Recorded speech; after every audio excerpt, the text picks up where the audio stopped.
Senhor presidente, se o momento que o Brasil vive exige reformas, e é isso que dizemos à população, fica impossível justificar por que é que não tratamos da reforma da máquina pública e do custo dessa máquina.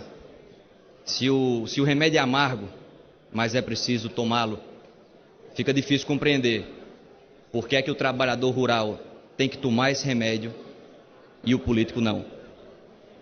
Porque muitas vezes, senhor presidente, quando um filho está doente, o pai ou a mãe, antes de dar o remédio amargo ao filho, toma um pouco desse remédio para dizer que está junto e encorajar o filho a enfrentar a dificuldade.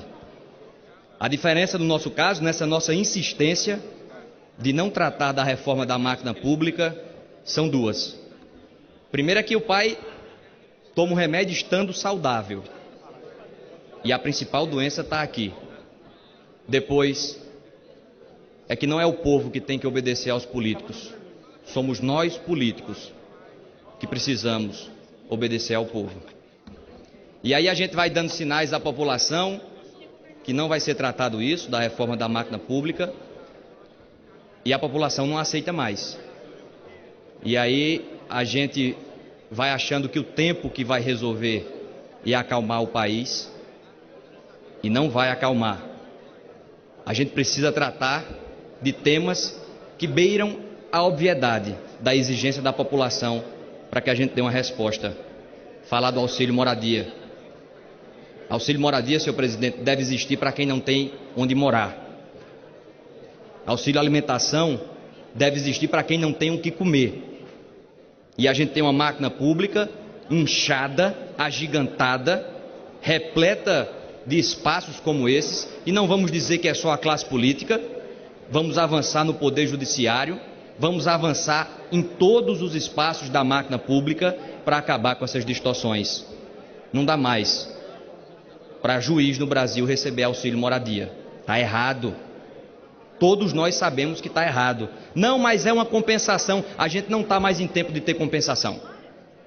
Não cabe mais compensações. É preciso ter uma mudança radical em direção daquilo que é correto. Não adianta mais puxar um pouquinho para cá, um pouquinho para ali. Não dá mais. E é esse embate. E é o enfrentamento dessas distorções que talvez inicie um período de equilíbrio nesse país. Não dá para pedir equilíbrio à população quando a gente vive banhado em distorções da máquina pública. Por isso faço um apelo para que todos nós, aqui não é uma pauta de governo, oposição, todos nós tomemos consciência de que é preciso levantar essa bandeira da reforma da máquina pública. Porque não adianta mais, não venha votar contra a reforma trabalhista, espalhar cartazes dizendo que é contra a reforma trabalhista e ficar calado quando o tema é a reforma da máquina pública e ficar calado quando o tema são os benefícios que a máquina pública hoje entrega. Esse populismo dissimulado, enganador, não cola mais.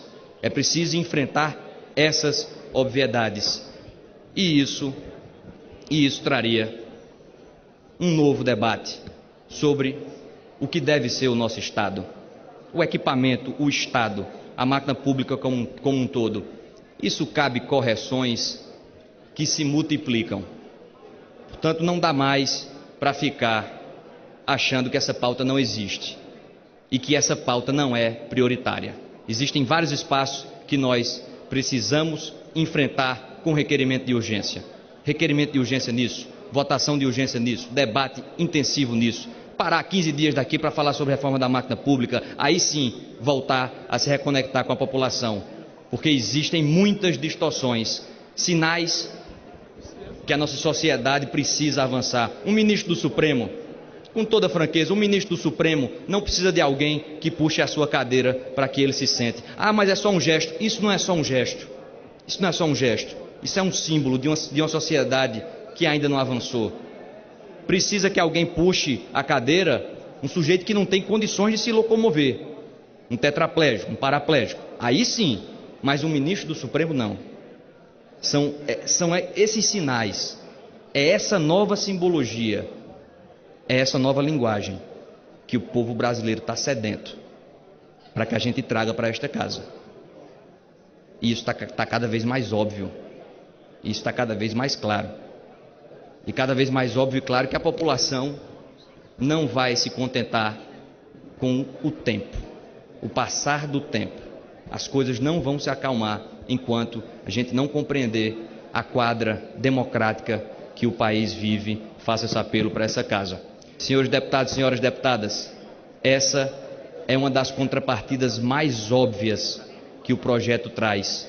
Você não pode dar uma concessão e ter daquela pessoa que você está ajudando um processo nas costas, pleiteando inclusive o mesmo tema, deputado João Gualberto, pleiteando o mesmo tema. Como é que a gente faz um acordo aqui, estabelece os nossos termos, eu querendo lhe ajudar, e você vai lá na justiça e fica me processando sobre aqueles mesmos termos que a gente está acordando? É dizer, não, tudo bem, a gente está acordando aqui, mas eu vou questionar isso na justiça. E aqui não se trata de uma obrigatoriedade, não é uma imposição para que se desista de ações, não é obrigatoriedade. Um dos nortes desse processo é a faculdade de escolha, é a faculdade que o Estado terá para aderir ou não a esse programa.